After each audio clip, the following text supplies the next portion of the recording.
സ്തോത്രം. വേഗം വരുന്ന യേശു ക്രിസ്തുവിന്റെ നാമത്തിൽ എല്ലാവർക്കും എന്നെ സ്നേഹവന്ദനത്തെ അറിയിക്കുന്നു. കർത്താപ്പച്ചൻ നമ്മളെ ഓരോ ദിവസം കൺമണി പോലെ കാക്കുന്നു. നാമത്തന്നെ രോധക്കാരനെല്ലാം കർത്താപ്പച്ചൻ വിടുവിക്കുന്നു. കർത്താവിൻ്റെ ആ ദൈവീയ തേജസ്സിനാൽ നമ്മളെ ഓരോരുത്തരും നിറയ്ക്കുന്നു. ആത്മീയതയിൽ നമ്മൾ മുന്നേറി ജീവിക്കണം. ഓരോ വ്യക്തിയും എങ്ങനെയാണ് മുന്നേറി ജീവിക്കുന്നത്? കർത്താവിന് ഇഷ്ടമുള്ളത് നമ്മൾ ചെയ്യുക. കർത്താവിന് ഇഷ്ടമുള്ളത് എന്താണ്? എല്ലാവർക്കും ചെയ്യാവുന്നതാണ്. എന്താ?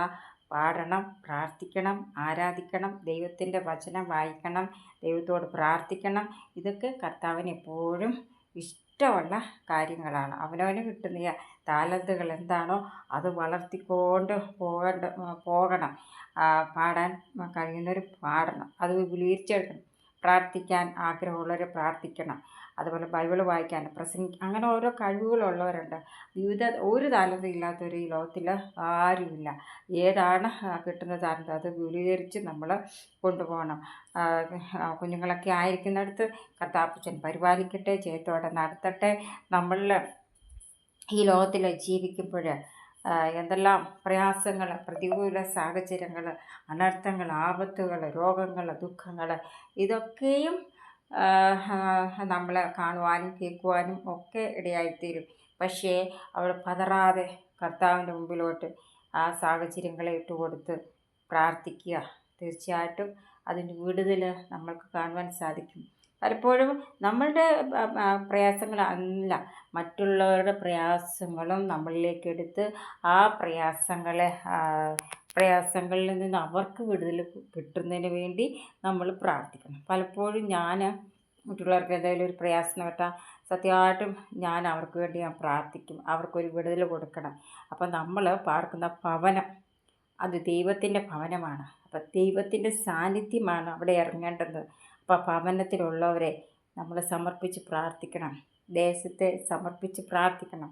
നമ്മൾ ചേർന്ന് നിൽക്കുന്ന സഭയെ സമർപ്പിച്ച് പ്രാർത്ഥിക്കണം.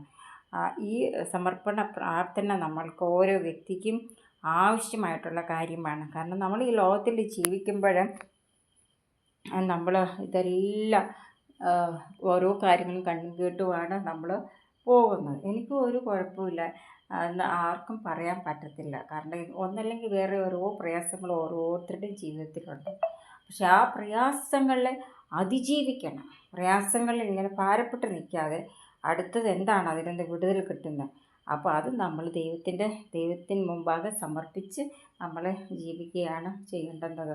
നമ്മുടെ കാലുകളെ, കൈകളെ ഒക്കെ ശക്തിപ്പെടുത്തുവാനായിട്ട് സർവശക്തനായ ദൈവത്തിന് സാധിക്കും. നമ്മളെ ഹാർട്ടിങ്ങനെ ഇടിച്ചുകൊണ്ടിരിക്കൽ, ഇതൊന്ന് നിലച്ചു പോയാൽ നമ്മളുണ്ടോ? ഇല്ല. അപ്പോൾ എത്ര പ്രാവശ്യം ഇത് ഇടിച്ചുകൊണ്ടിരിക്കുന്നത്? ഇതൊക്കെ കർത്താപ്പച്ചൻ്റെ കരുതലല്ലേ? നമ്മൾ വിശ്വസിക്കുന്ന ശാസ്ത്രത്തിന് വല്ല പൈസയും കൊടുക്കണം.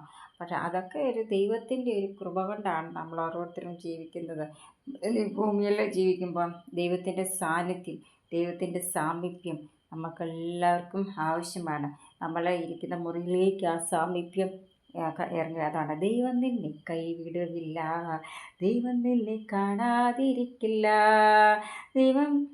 ദൈവം നിന്നെ കൈവിടുകില്ല, ദൈവം നിന്നെ കാണാതിരിക്കില്ല, ദൈവം കണ്ണുനീർ മറികടന്നു പോകുകില്ല, ദൈവം അത്ഭുതം പ്രവർത്തിക്കുവാൻ മടിക്കുകയില്ല.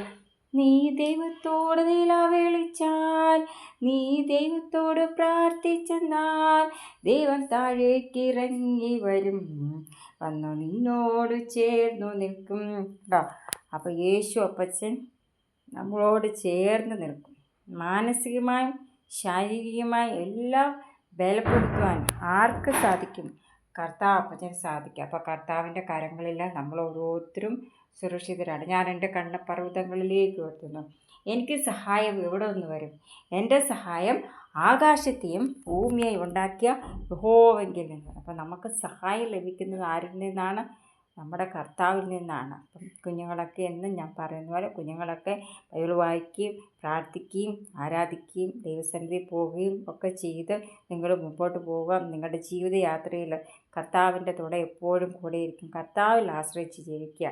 അപ്പോൾ ആത്മീയ സന്തോഷത്താൽ ദൈവം തമ്പുരാൻ നിങ്ങളെ നിറയ്ക്കുന്നതായിരിക്കും. ഈ ആത്മീയ സന്തോഷം നമ്മുടെ ഉള്ളിൽ വരുമ്പോൾ ഭൗതികമായ സന്തോഷത്താലും ദൈവം തമ്പുരാൻ നമ്മളെ നിറയ്ക്കുകയാണ് ചെയ്യുന്നത്. നമുക്ക് ഭൗതിക സന്തോഷം നമുക്ക് വേണ്ടുന്ന കാര്യങ്ങൾ കറക്റ്റ് ടൈമിൽ അത് വേണ്ടുന്നതാണെങ്കിൽ തീർച്ചയായിട്ടും നമുക്ക് ദൈവം തമ്പുരാൻ നൽകി തരും. നമ്മളെ തന്നെ എന്നും ദൈവത്തിൻ്റെ മുമ്പാകെ സമർപ്പിച്ച് നമുക്ക് ജീവിക്കാം. ദാനിയേൽ എപ്പോഴും മുട്ടുകുത്തി നിന്ന് പ്രാർത്ഥിക്കുന്ന ആളായിരുന്നു. ആ പ്രാർത്ഥന അനുഭവം നമ്മളിലും ഉണ്ടാക്കണം. അതാണ്.